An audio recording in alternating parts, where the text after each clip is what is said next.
Hello, everyone, and welcome to Talk Nerdy. Today is Monday, April 14th, 2025, and I'm the host of the show, Dr. Cara Santa Maria. And as always, before we dive into this week's episode, I want to thank those of you who make Talk Nerdy possible.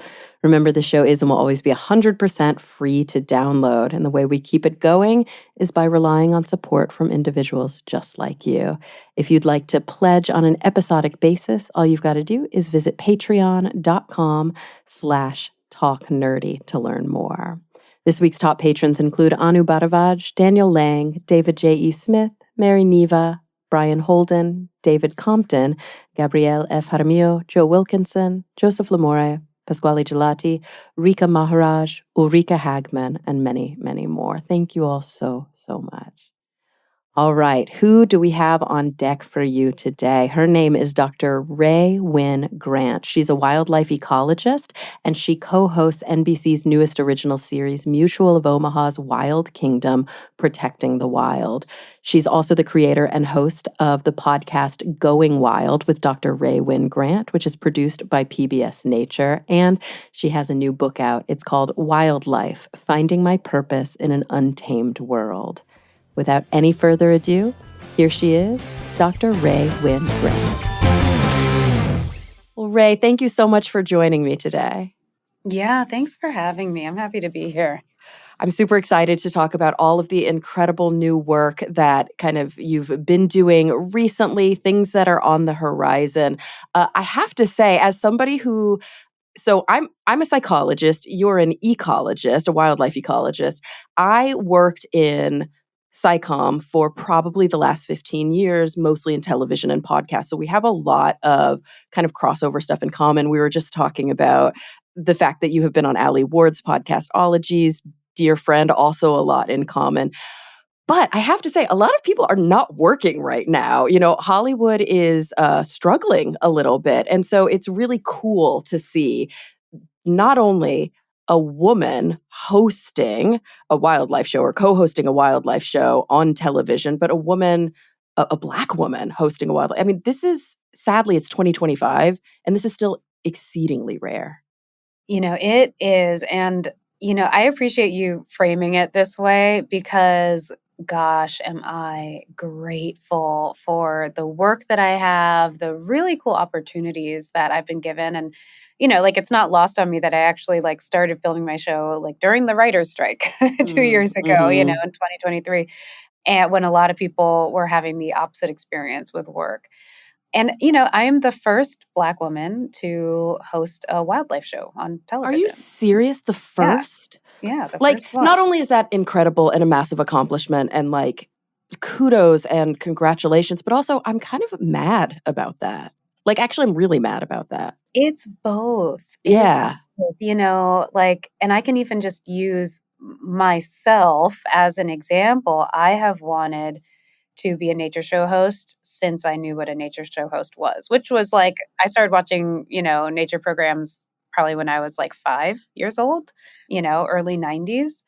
And I would say, I walked into kindergarten and I was like, I want to be a nature show host when I grow up. And I was saying that when I was 17, when I was 25, when I was 30, when I was 35, I was saying that for decades and did the work, for a long time. I thought, well, maybe how women of color are I was like, well, maybe I have to be the most exceptional wildlife ecologist in the world, right, in order to be seen as this.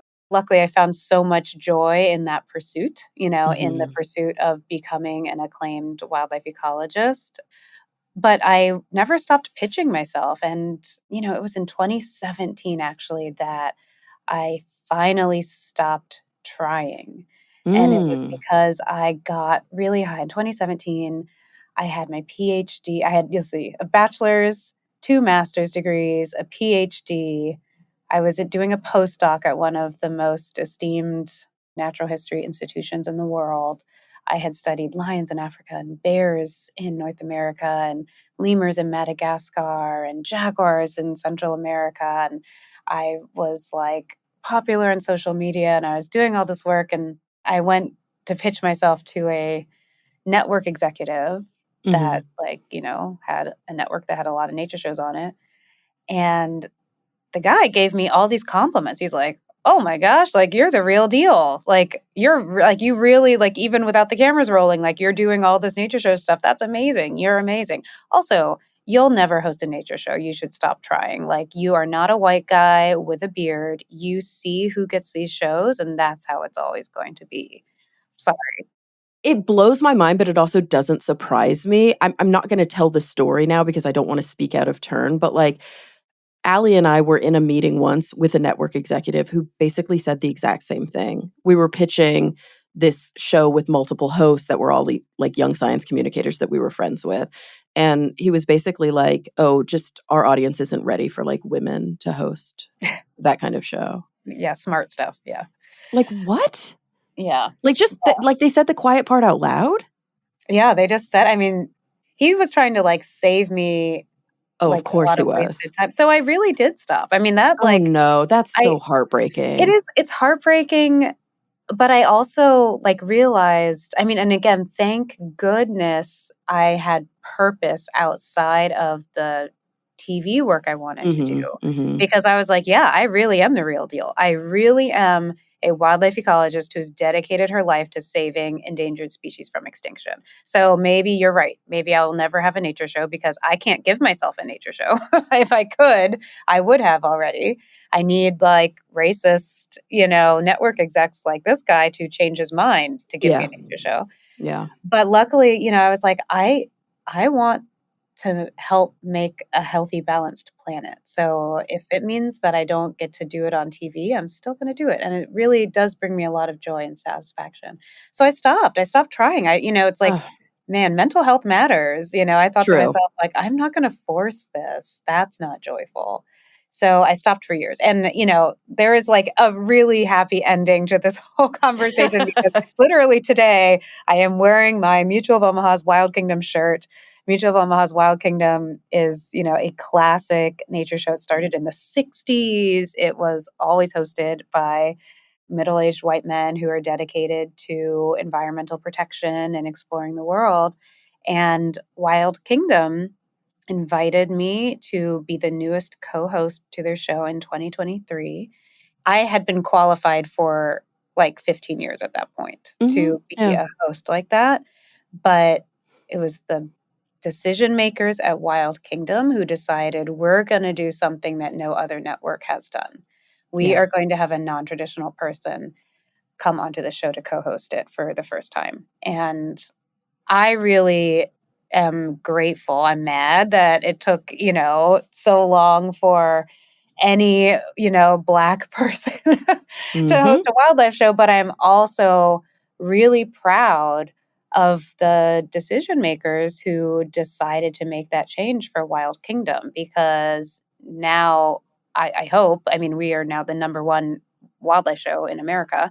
So I hope this signals, hey, this works. And we need all kinds of people to be visible in this type yeah. of media. Like I don't need to be the only one. Right now, I'm the only person. I don't need to continue to be the only person. Like there's room for all of us. Like bring them in.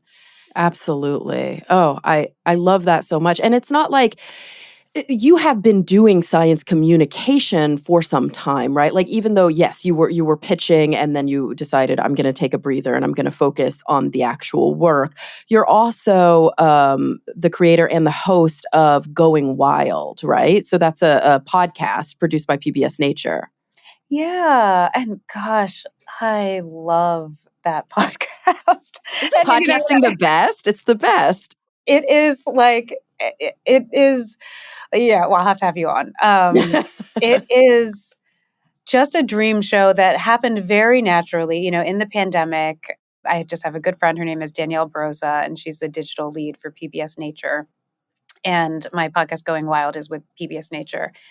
In 2020, like spring of 2020, when everything was shutting down, Danielle called me up and she was like, "You have really great stories. You've spent, 15 years in the field, like doing wildlife work, but also finding yourself and Mhm. having this like identity journey. And you have really great stories. Do you want to tell these stories?" And we workshopped, a lot of it, but ended up creating this podcast, which is now we're about to launch season 4 this Oh, wow, month. congrats. And it's true stories from the field. And it is like a fusion of my and my guests' craziest wild animal like adventures paralleled with journeys in identity. And so it's a lot of racial identity. It's a lot of, sexual orientation identity. It's a lot. I mean, you can appreciate this. It masks as a wildlife show, but it truly is a justice show. We've just kind of broken into this season. We'll break into, some peace advocacy, talking about genocides and politically unstable geographies in the Middle East and science at the same time, and the science that is or isn't done there, and the scientists who are free or who are not free. And it's just like it continues to go deeper. And anyway, the reason that I'm like praising it so much is that I am so honored to be a part of it, because I host the podcast, but it's like there is this team of brilliant minds that have helped it come to be what it is. And it's just one of my favorite things. So yes, like it's so funny. I, went through all this academia. You've done that as well. And so I was kind of socialized to believe that science communication was something very different from like hosting a podcast. That science communication was like giving a presentation about like Mhm. factual, like a lesson, And specifically, like, about your work Yeah, too, like a which is research yeah. presentation, right? Like hypothesis, methods, like results, conclusions. And that is stuff that still jazzes me up completely to this day. But I always thought that's science communication. It's not telling a story. And I've had to really have like I've had to re-educate myself to understand that like science communication is that it is stories telling, it is explanations of identity journeys. It's absolutely all of that together and more. It'll always be expanding, but what it needs to make sure it always is inspirational. Oh, yeah. Oh, gosh, I wish I had known you back. So it's so funny. My journey is slightly different from yours in that, yes, I did have the academic foundation, but like you, I also did like a bachelor's and then 2 masters and a PhD. But I took a huge break off in between the 2 masters, and that's when most of my psychom work happened.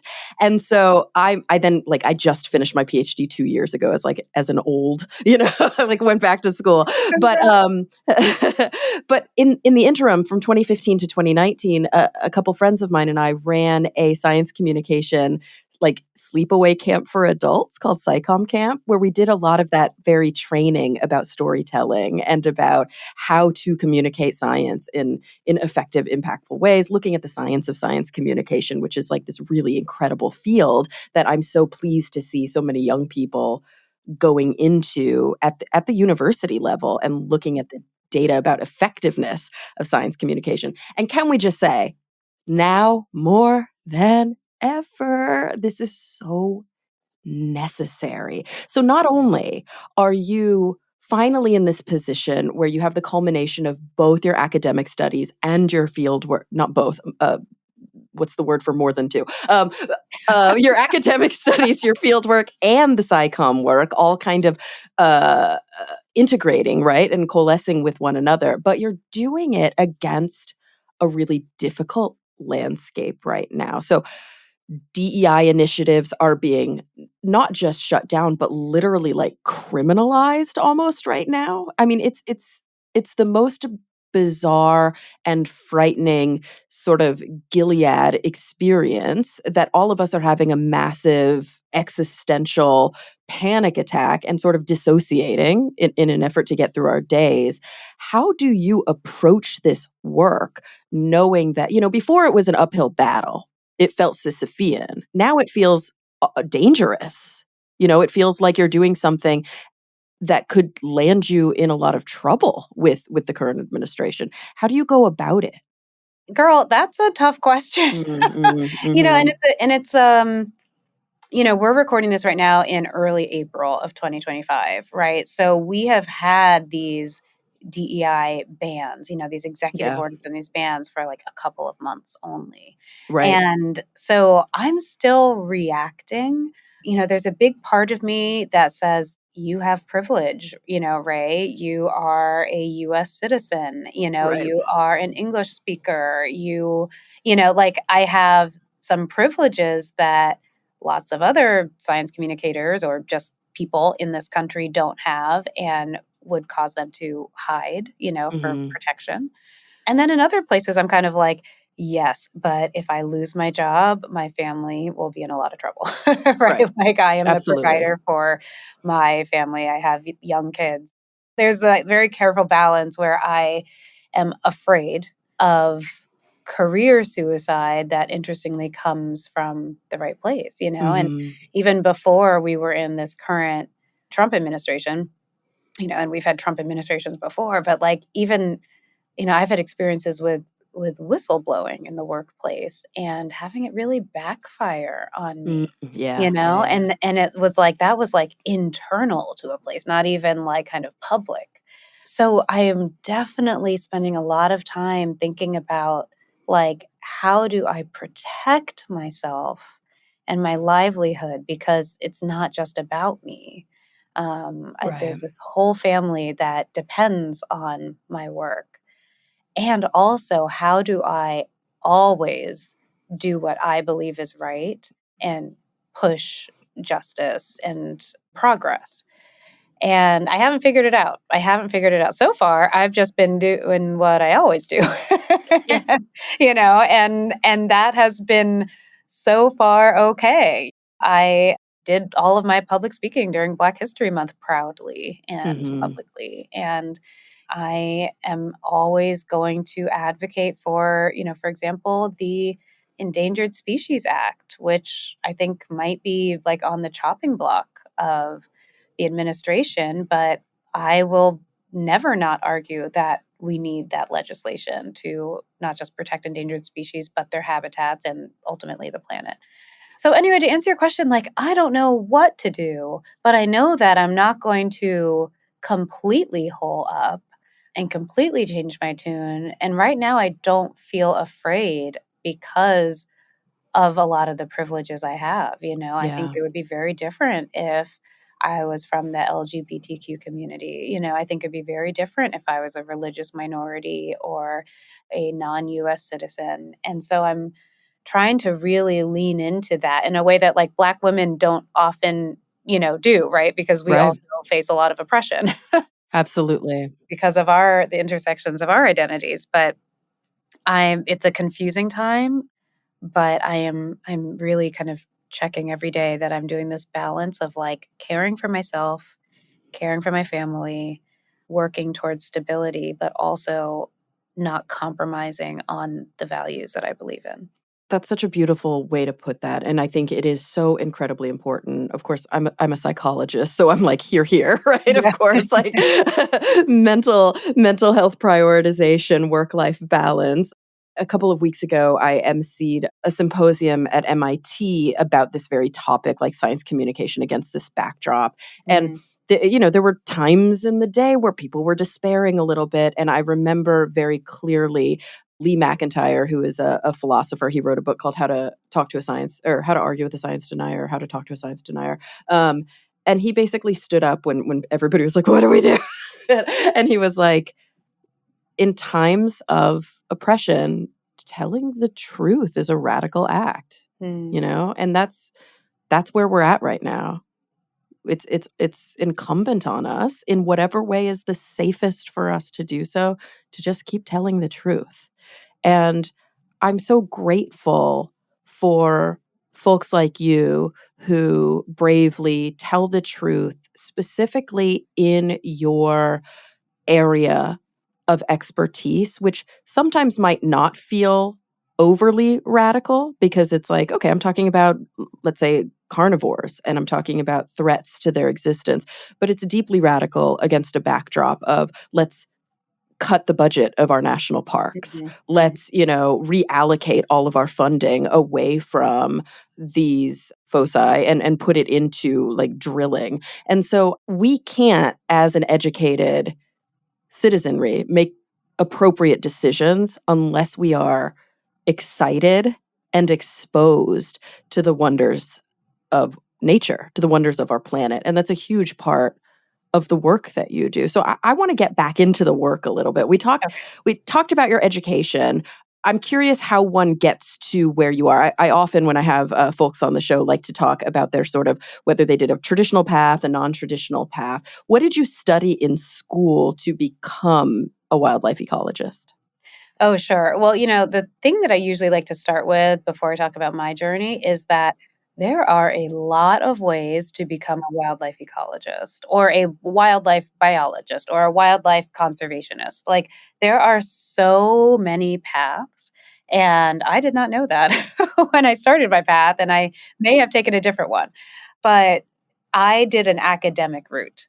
And the reason I say that is because, I work with a lot of wildlife biologists in like federal and state agencies. So US Fish and Wildlife Service, for example. If I'm out in the field helping out with Mexican wolf project, I'm with these US Fish and Wildlife wolf biologists.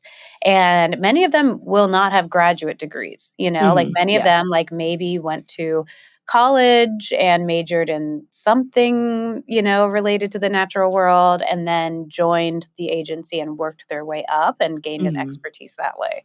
Just always want to say that in case people are kind of like, wow, 1,000 years of school does not Right. sound like what Yeah. I want to do. I'm like, and you don't have to. But I went to college at Emory University, which is in Atlanta. I was always a city kid growing up, city kid in my youth, and I only wanted to go to college in a big city. And You didn't grow up in Georgia, right? You grew up in California? I didn't. Yeah, Mm. I grew up in a bunch of places. Oh, okay. California is the place that feels the most like home. I was born in San Francisco, like in the heart of the city. But yeah, I never thought I'd live in the deep South. That's for sure. But Yep. I went to college in Emory in Atlanta, and I had a really great experience there. And starting my freshman year, I was an environmental science major. And that was a hit. I had never studied environmental science before that. I really didn't know what it was. But when a professor explained to me, like, oh, you want to be a nature show host? Maybe you should study the environment. I was like, great, done. Sounds good to me. So that was my major. And what really, honestly solidified the wildlife track for me was in my junior year, I did a study abroad program. And I'm going to plug it because it like absolutely changed my life. And this program still exists. Oh, So cool. it's through a program called the School for Field Studies, SFS. This was 20 years ago I did this. It was 2005. So exactly 20 years ago I did this program. And at the time, they had study abroad programs all over the world. And they still do. So I think that's just pretty cool. They had programs in Bhutan and Turks and Caicos and Australia and East Africa, and they still do, and more. And I chose a wildlife management study abroad program in southern Kenya. Well, I could study, I could do this program anywhere and do marine ecology or do grassland ecology, but I want to do the like African wildlife. And I had never had a meaningful outdoor experience Oh, wow. until This I was your went. first. This was my first. Like, I I had mean, to talk buy about going hiking. in deep. Yeah. Wow. Like I remember I'll never forget, I had a JanSport backpack, like just like the regular, Yeah. backpack like from high school. Like that's what I had. And I remember my mom was like, I think we need to like buy you things. And we went to the thrift store. This was before thrifting was cool. But we went to the thrift store and I got hiking boots and I got like a backpacking backpack and a sleeping bag. And I jetted off, to a small program. I think it was 12 students, and we lived in like mud huts in southern Kenya outside of a national park. And we spent a semester studying elephants and lions and giraffes and zebra and Cape buffalo and the people and their relationship to wildlife and the national park system and just absolutely everything. And so I went from my Atlanta city kind of comfortable life to, in my opinion, living the life of a nature show host. And it clicked for me. It absolutely clicked for me. And one of the bigger things was that and I don't know if it's still this way, I think it is, but at the time, all of my professors for that study abroad program were Black African men. Yeah. And so I went from like having an education led all by, my science education was all white all the time, to having Black folks who were indigenous to that area, who had gone off to get their PhDs in the United States or Europe, and then come back in order to teach about their own country's natural resources. And so, even though I was the only Black student in that program, I was like, the leadership that I was looking up to were Black. They were like Black folks with expertise in wildlife ecology. And so I was empowered in this additional way because I was seeing folks like me, enough like me, that I saw, wow, we do this. Like, Yeah. we do this. And that means I can do it too.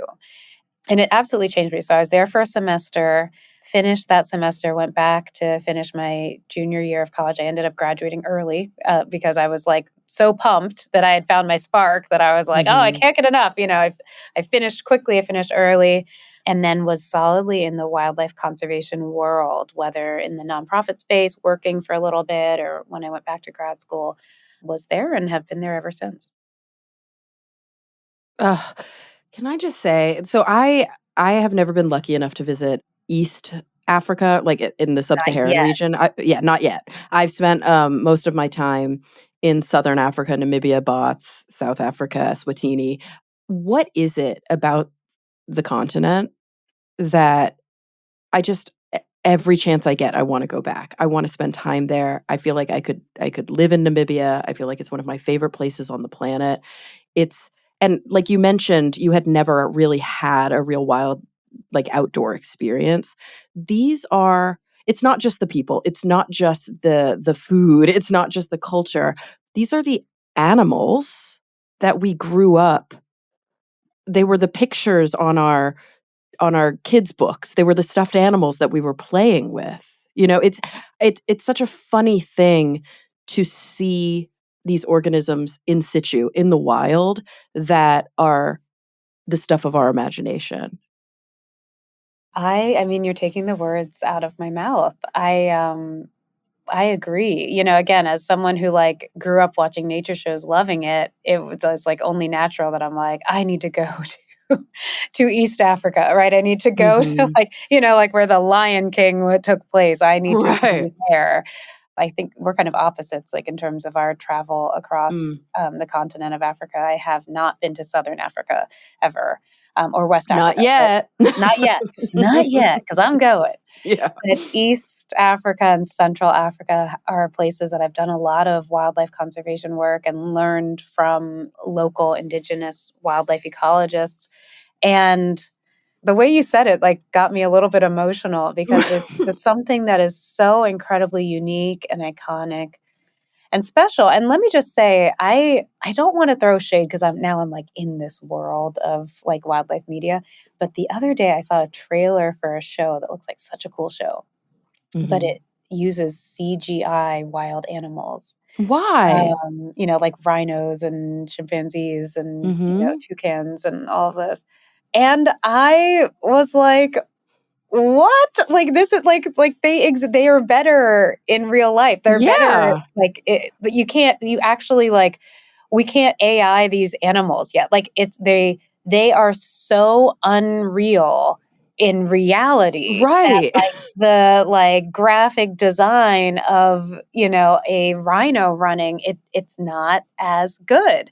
And so it Mhm. was just one of those things where I thought to myself, like, well, this show is to, like, get people excited about, like, potential adventure. It's a fictional show, but I thought, like, it's a fictional show, but like these animals are real. The Right. humans in the show are real, so I think the animals should be too because they are more majestic than anything that our computers can generate right now. Mhm. And I am fortunate. I realize it's a huge privilege that I know that firsthand from firsthand experience. Oh, for sure. I mean, it's a difficult, journey, I guess, shall we say. It's quite expensive, and it's quite a long Yeah. ways away, at least from here in the United States. But it's life changing, so much so that I have a tattoo on my arm that says "I left my heart in Africa." Oh. It's just like really did kind of change my life and change my perspective. But Mhm. I've spoken with some of my friends, some of my Black friends who, I'm a white girl from Texas who lives in LA. I'm half Puerto Rican. My experience in Africa is wildly different, I can imagine. But I've spoken to some of my Black friends, especially those who visited like Benin or Ghana, and to sort of revisit some of their roots. And they've shared with me about their experiences going from a place where they saw themselves as an ethnic minority to a place where most of the people around them looked like them. I'm curious what that experience, I mean, you mentioned the experience of having these mentors and these teachers who were representative, who was like, oh, well, then I can do this. But what about the emotional experience of just being Black in a land of people who are also Black? Did that affect you at all? Okay. So, yes, and I have a Hmm. lot to say about this actually Yeah. because my Black experience in East Africa, which was not just the study abroad program. I've actually like lived and worked there off and on for years. Yeah. Um, but especially in my 20s, it was very different than you'd think Hmm. specifically because I was in the bush. Okay. So, if I were like, I don't know, and I hope one day to have this experience, if I went to like Accra, Ghana, or like Lagos, Nigeria, like some big techie cosmopolitan city, if I went to Cape Yeah. Town or whatever, like Oh, I so think you I haven't would spent a have, lot of time in the cities. Oh, this I is interesting. almost nothing, Yeah, almost yeah. nothing. So when I am like living for 4 months, 6 months, 8 months in the parts of East Africa that I'm most familiar with, I am in, Maasai villages sleeping in a Mhm. tent. And so what's interesting is that although I share a skin color Yeah. with everyone around me, I stand out. Of I course, my my culturally, it's wildly I different. mean, my body type, like Mhm. I'm like taller and heavier, plumper than Mhm. everybody else. In some places, I have lighter skin than the Mhm. groups around me. In some places, I have darker skin than the people around me. My hair, I'll have like extensions, right? And like my hair is braided, different. Like I am wearing pants and boots, and there's actually a period where I was living in this one Maasai village, and there wasn't a lot of Swahili that was spoken. In the place where I was living, they spoke their indigenous language, which is Mhm. called Ma. And I did not, it's a difficult language for my brain to learn. But every so often I'd like grasp that people were speaking a little Swahili, and I was able to notice that they were calling me, the translation for what they would refer to me as was the black white man.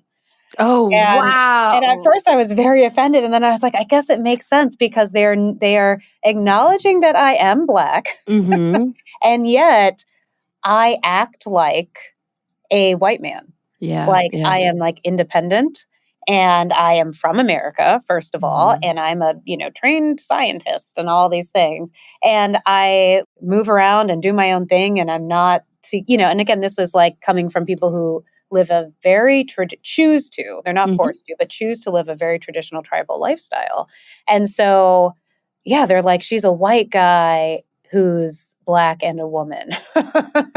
That's But she's not like us. And again, they weren't, we all had great relationships as far as I understood it, but there were times, and I've actually spoken about this on my podcast and written about it in my book, but there were a lot of times where I like would go to these parts of Africa with the assumption that like, I am amongst my people. I am like closer to my personal racial heritage.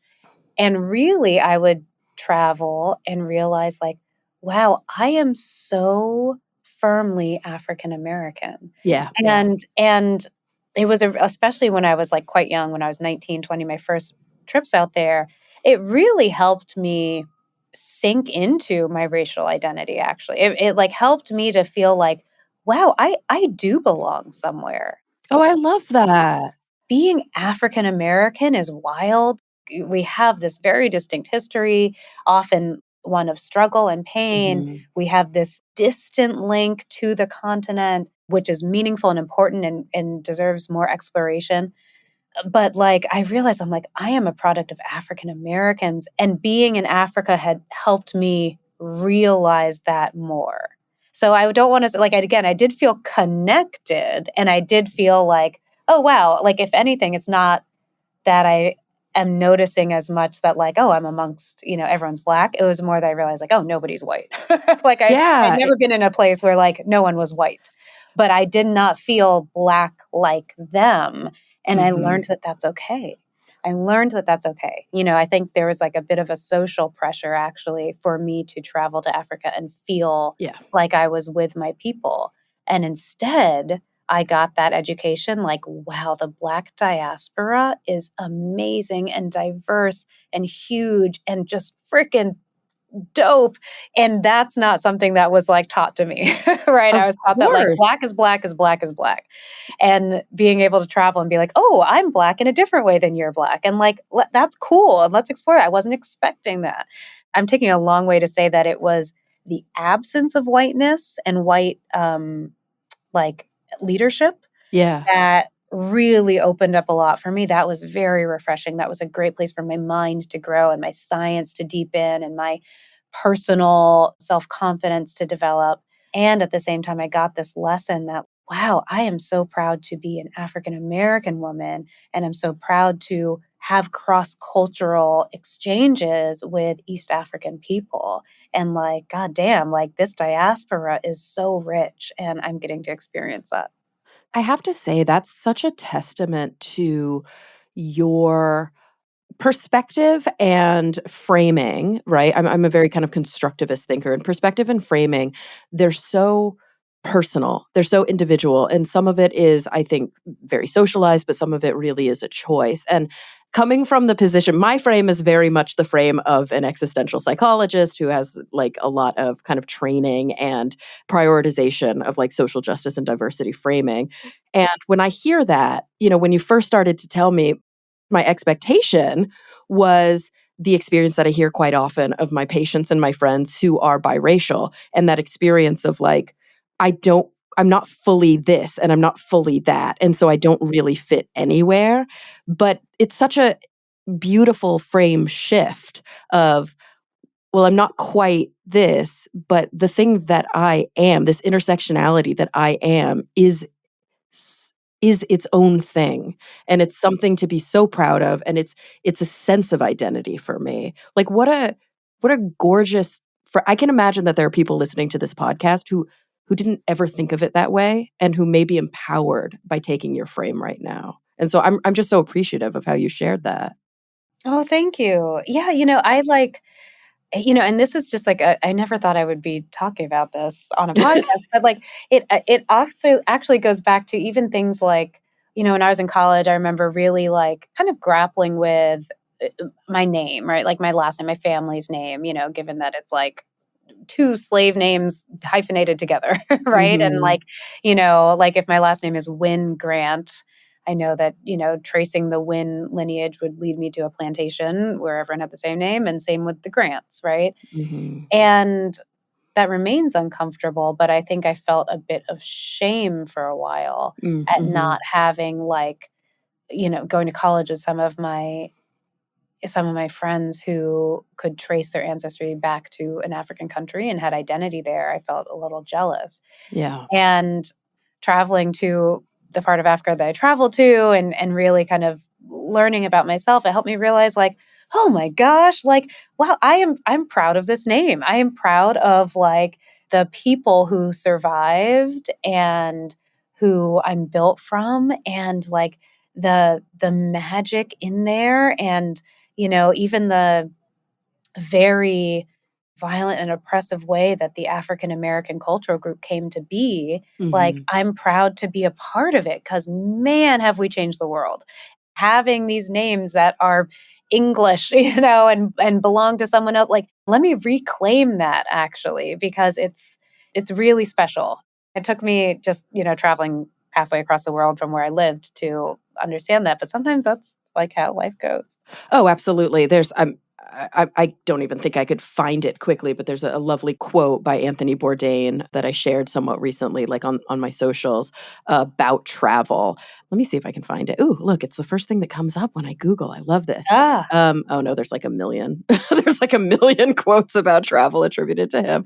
But it's something about the fact that like we don't travel as a sort of gift to celebrate whatever our accomplishments, but we travel so that we can have access to who we are. We travel so that we can learn about our place in this world. And that's what I think real travel gives us. It's not always comfortable, and sometimes it's deeply confronting, but it's fundamental to broadening our perspective.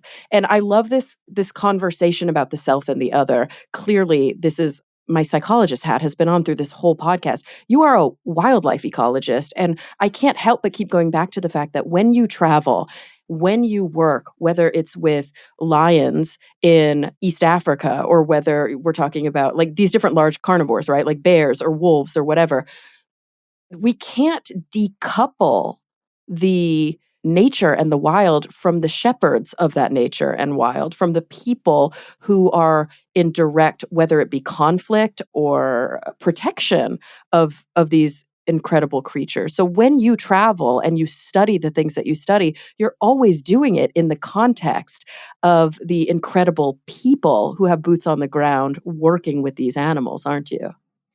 yeah, that's the case. And that is very much like the reality of most of the places that I do work.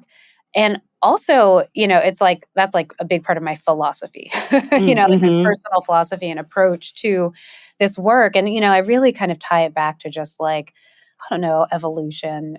For almost every wild animal species out there, but definitely the ones that I study, they existed on this planet before human beings did. Of Right? course. So, like, if I look at, like, the bears here in, North America, like, they were here. Black bears, those grizzly bears, those polar bears were here on this continent as the first peoples came over from Asia.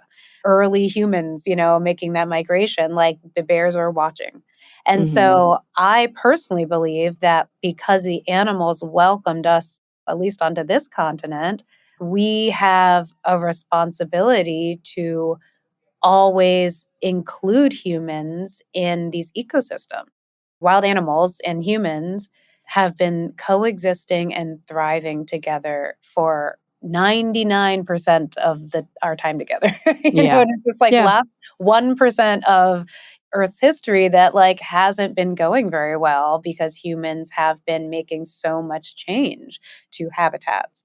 And I know that humans have made the negative change. I know that humans have the answers to what the positive changes are. I'm talking about like humans as a species as being like the solution to this. Like we created the problem and like we know what the solutions are. Like we came up with all of this, we can undo.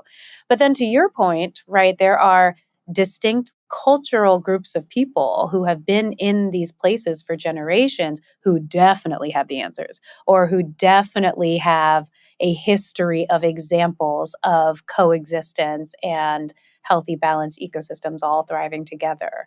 And there is absolutely this like power imbalance right now in the world when it comes to who's making, conservation decisions and whatnot, and who is experiencing the impacts of them. And that Mhm. definitely needs to be rebalanced because we need to make sure that the people who are indigenous to an area or have deep history, deep, significant ecological history in an area are the most involved in the decision making about how to move forward. Like the environment isn't doing great right now, Yeah. but I have to say like one of my joys of being a scientist is that scientists have the answers. And we're not the only people with the answers, right? Like there's lots of people who are not named as, mainstream scientists who know the answers to like how to fix a planet. But I like everyone that I work with, everyone that I've been educated by, everyone that I'm, like rubbing arms with is an environmental scientist or ecologist that knows what to do to fix Yeah. things. And I feel so fortunate that we live in an era where we know what to do. Now, whether it's being done Right, is a right. whole nother thing, and it is not being done. It's not being implemented. But do we know what it will take, what the best next steps are to like reverse environmental damage and harm and restore the planet? Yes, we do. And I'm grateful to live in that era where the knowledge is there. People are certain about it. It makes me hopeful because it's still on the table as a possibility. It hasn't been adopted yet, but it's possible. Gosh, and I'm grateful for your framing because this is a rough time and it is so lovely to hear this framing which is so hopeful and positive but not saccharine, right? Not Pollyanna. It's realistic, it's authentic, and I think that's what we need right now more than anything is something to hold on to that still feels real. I have to say I found the quote, I butchered the crap out of it. It's travel is not reward for working, it's education for living, Mm. which is like if you are lucky enough, and again, recognizing that privilege, if you are lucky enough, it broadens your perspective. I want to save some time for some of your incredible stories. I know that when Noelle, the producer of this podcast, who also works with Allie on Ologies, when she first was like, okay, Ray's going to be on the show. She has the best stories. So I was like, okay, we have to make time for that. But I want to kind of focus on one more point, and I'd love to hear your take on this because one thing I discovered when I first traveled to Namibia was that there's this preconceived notion, especially in the West and especially in the US, that these spaces that we think of as wild are fully untouched. And I think it really changed my perspective of our relationship with nature when I recognized that most of these large preserves are, or I should say, all of these large preserves are very well managed. Most of the kind of apex predators, they have names, they've been tagged, they're followed, we know who they are, we know their most of their movements. What we think of as wild spaces, although they are wild, there's a lot of decision making happening to protect them and to conserve them. And I'm curious, is is that your take? B, like, when did you discover that? And how did your relationship to nature change when you recognized that interplay? Oh my gosh, you asked the deep question. So yeah, I have the same experience as you Mhm. in that when I mean, and I think it honestly goes back to the nature shows I watched as a Mhm. kid. Like the only person I would see in those wilderness areas were like the host of the nature show, right? Like Right, like they were just entering into this untouched territory. yeah, right? Like, I was like, "Oh my gosh, like, this is must be the first person to have ever hacked through this jungle," Right. Like, what an amazing experience.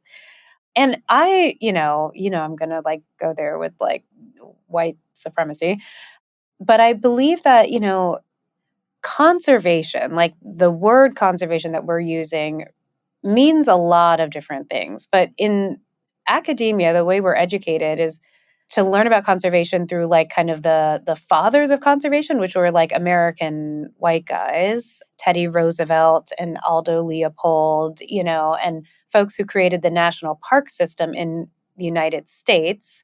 And then the national park system like was a hit, and like other countries took it on as well. Mhm. But those guys removed communities of folks from wild areas in order to create these national parks that then were, yes, devoid of people, right? Like it was Yeah. just wilderness, no human inhabitants. But like there were human inhabitants before they put the boundaries on the national park, right? Like there's a lot of Right. indigenous groups, there's a lot of examples of like just native peoples who were doing their own thing, trying to survive, America, and then were relocated or forcibly moved or sometimes Yeah. just killed in order to make space for wilderness, as opposed to just continuing to protect landscapes from development while people remained home in their on their lands.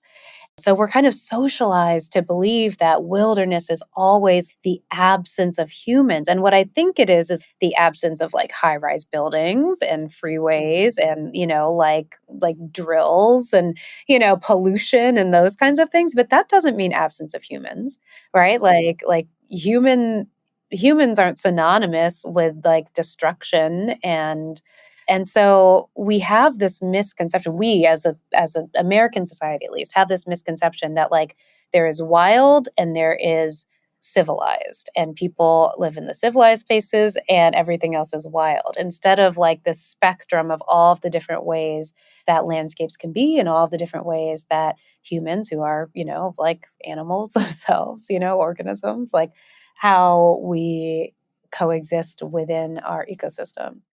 To go back to your point about like national parks or, protected areas around the world, they are active conservation spaces. They have to be actively protected, and a lot of them have to be actively restored, right? And there's a lot of science and applied work that goes into these places. I actually get jazzed by that because I love it when people realize like, hey, like the wilderness is a place that like not only do you belong, like it's a place you can be employed. Like Yeah. Yeah. you can like spend a lot of time here and get a paycheck because it's an active space, right? Like you can actively study it, you can actively aid in its preservation, you can actively just monitor it to make sure it's doing all right, you can actively explore it. You can, there's so much space that we belong in. And hopefully it's always in a positive way.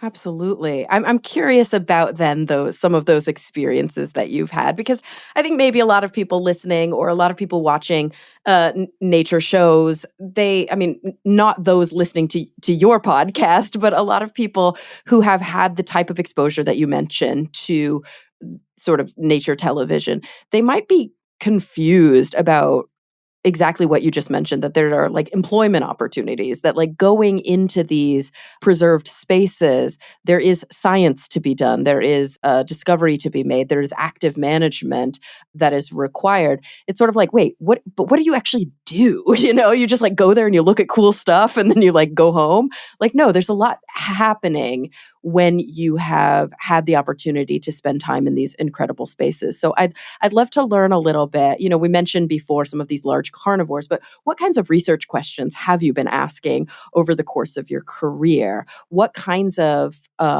maybe you could think of some of your favorite experiences and things that you've taken away from those? Oh my gosh. Wow. So my research, I've really lucked out because I have always, actually, by a freaking miracle, been able to study the animals that I want to study. And the animals that I have always been interested in studying live in these really cool ecosystems, and like they require a lot of land. I've studied for like real hands on long term field research. I've studied African lions, North American black bears, North American grizzly bears, and lemurs, and Ooh, lowland gorillas. okay, wow. And all of those animals are like large bodied mammals that need a lot of space. And so by studying the animal, it also means I'm like studying this huge ecosystem. So sometimes it is a savanna grassland ecosystem, sometimes it's an alpine mountain ecosystem, sometimes it is a rainforest. And that is so freaking cool because like these animals eat things, right? So I study like what they eat. If we use, lemurs, for example, like they're mostly like insectivores and frugivores. And so it's like, what insects and fruits are they eating? Where do they grow? How do they hatch? Where do they come from? What do they need? Lions, studying lions means that they're, are they preying on zebras right now, or gazelles, or antelope, or wildebeest? Are they migrating? Just all of these amazing questions. And when I've studied black bears, I've been fortunate enough to study a lot of black bears that do a lot of fishing, right? Not all black bears Ah, eat okay. fish, but the ones that I've studied have, so like how much are they fishing, and what water systems are they living nearby, and how do they interact with the other large carnivores, the mountain lions and the wolves in their ecosystems. And it's been freaking amazing because by becoming an expert in a single species, I actually am exposed to the wide world of everything else in that area. Yeah. Yeah. I'm not the only one. I mean, you could be a soil bacteria ecologist, and like you're definitely going to learn about the, megafauna that in the region where you're studying soil. So I have been very, very fortunate, and I've had this life where I mostly use GPS to Hmm. study these animals. And it's really easy to explain these days. This wasn't the case when I was starting, but like now we all have a smartphone and there's a GPS on our smartphone. So when you open your Maps app, there's a little blue dot that shows where you are all the time. Yep. And essentially, like I've been like the early days of those blue dots are what I was using when I got my start. And so, a big part of my work that honestly, like, really helped spur my science communication, big part of that work has been to attach a GPS collar to a lion or to a bear. Okay. Because without the GPS collar on the animal, we can't get any data about where it goes. And attaching a GPS collar to a lion or bear means like hiking into a wilderness spot where you think there's a lion or is a bear, camping there for days on end, setting a trap, like a big cage to Hmm. lure the animal in and capture it. And then finally capturing it, giving it a sedative, right? Like tranquilizing that animal, giving it a checkup, collecting some data and putting a GPS collar on it and then letting it go and never to be captured again for the rest of its life. And And are you able to track it with like blue dot tracking, or do you still have to go out with the antenna thing? these days we have GPS, and so it's blue dot. Oh, Like that's I nice. open up Okay. my Yeah. computer and I know where the bear is. There was a time, 15, 20 years ago when we were doing radio telemetry. So you'd have to like get close enough to the animal and have a antenna in your hand and try to pick up a signal and then like triangulate the location. I But think they still do that out here in LA for our puma population, to and be sometimes, honest. yeah, and Yeah, sometimes you maybe because need the range to. is small. Yeah, it's Yeah, cheaper too. I mean, and like, it's cheaper. Yeah, we're if you have talking about lots of like animals. serious technology to use Yeah. GPS for animals. But for the most part, the studies that I'm a part of, we do use GPS. And what I have focused on is the female of the species. So let's take Okay. bears, for example. I focused on female bears and try to understand their habitat selection. So if you have a huge forest, like which part of the forest are they using and why? And I've tried to better understand why female bears will choose certain habitat that male bears are not choosing. Sometimes it's lower quality habitat than male bears. And so I've been trying to question, like, well, why? And then where are female bears making their hibernation den, right? These are animals that hibernate for 5 months of the year. Why this place for a den? Why this place to give birth? And similar for lions, why give birth here? Why, like where is the den? It's called den site selection. What are the patterns here? What can it tell us about the needs of this particular individual animal or the needs of the species? And then how can that inform conservation?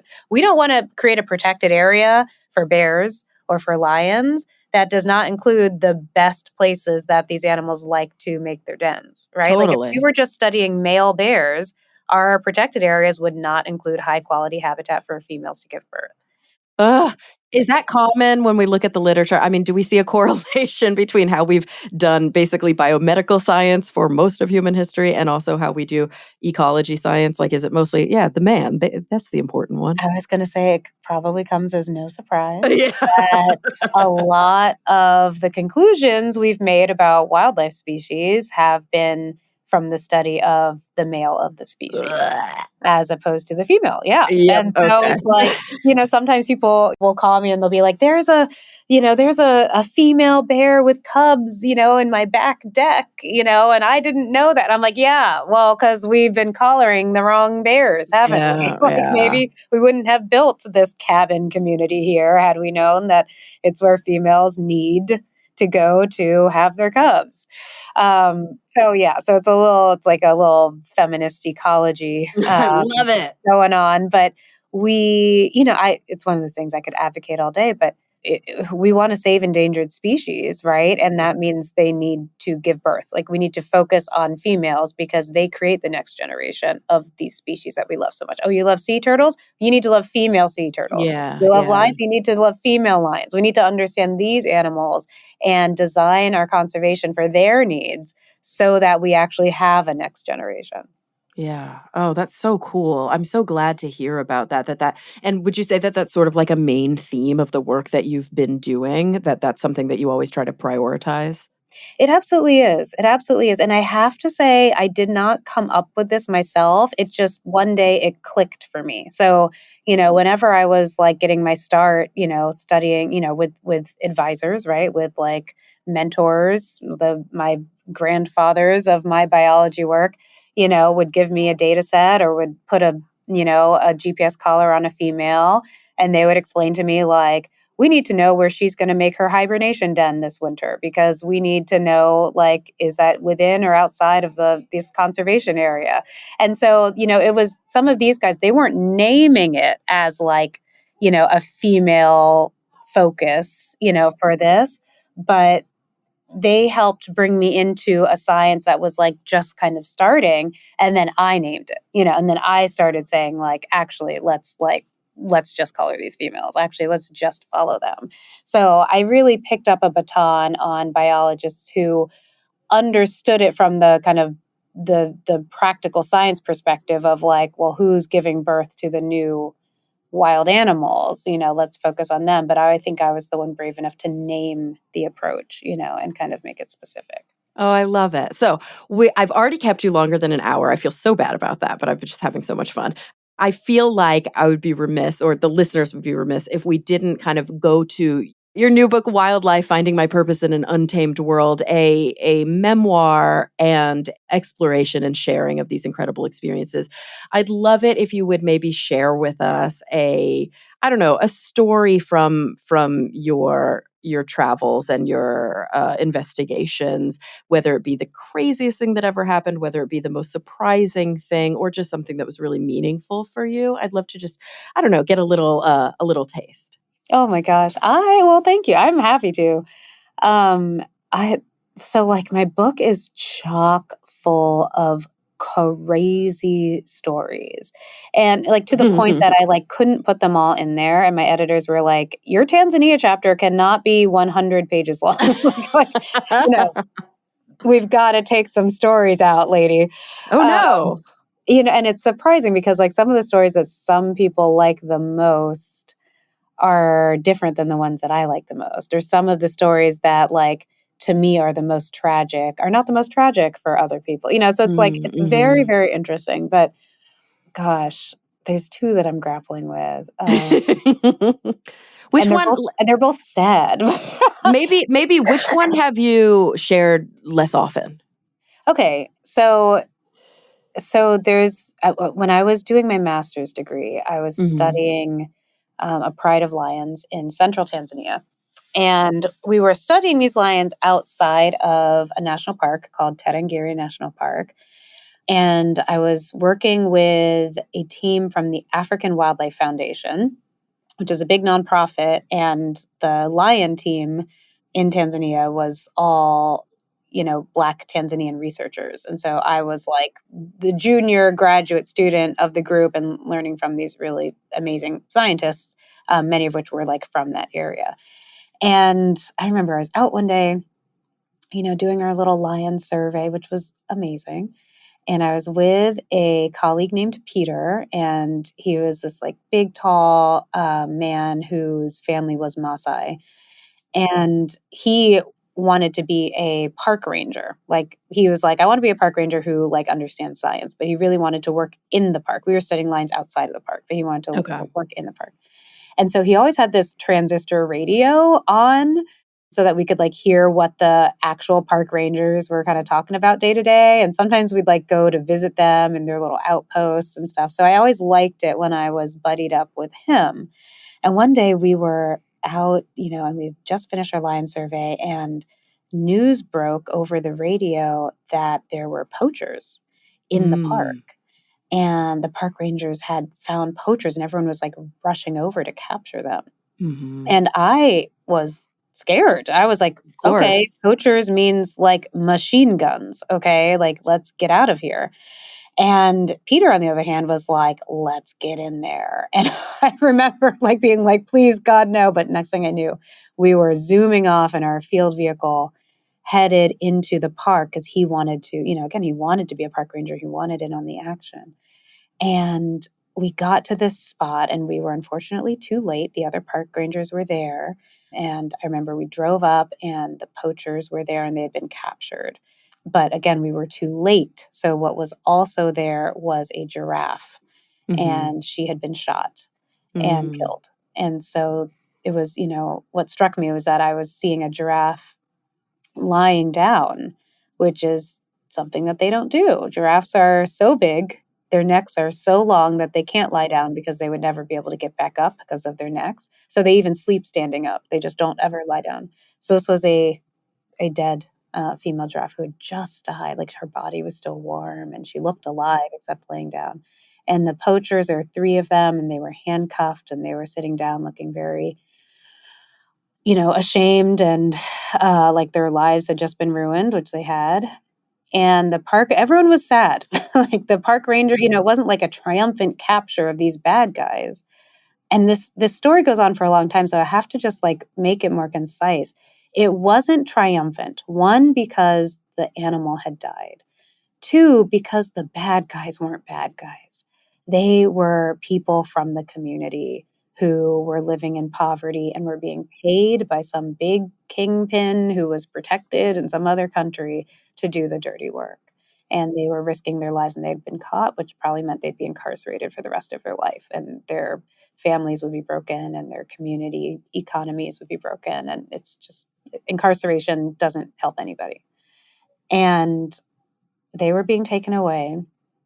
And, and my partner, Peter, you know, handed me a machete. I was like, I'm sorry, what is this possibly for? Mm-hmm. And he said, we don't have a lot of time. It's going to be dusk soon and the carnivores are going to come out, but there is a giraffe right here.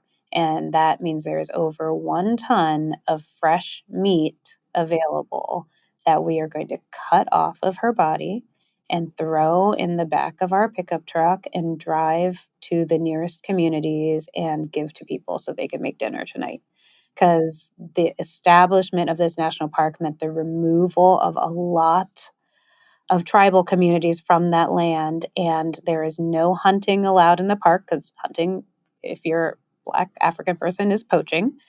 And a lot of people have malnutrition.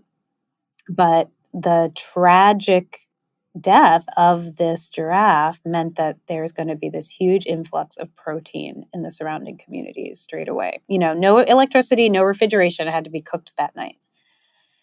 And so I'm like crying because, this beautiful, majestic, endangered species has died. I'm crying because I'm seeing that like these young men who were the poachers, like actually aren't bad people at their core, right? Of They just course, were yeah. given like no choice in what to do. And then I'm crying because I'm like hacking a machete into the dead body of this giraffe and throwing it in the back of the car and realizing that like maybe we're saving a life, maybe we're helping a child like with hunger, like maybe we are actually resetting an entire course of a person or a village by providing this meat, right? They can't come into the park and get it themselves, that's illegal, but we can bring it to them. And I learned this huge lesson that day. That day was just supposed to be a normal data collection on Lions Day.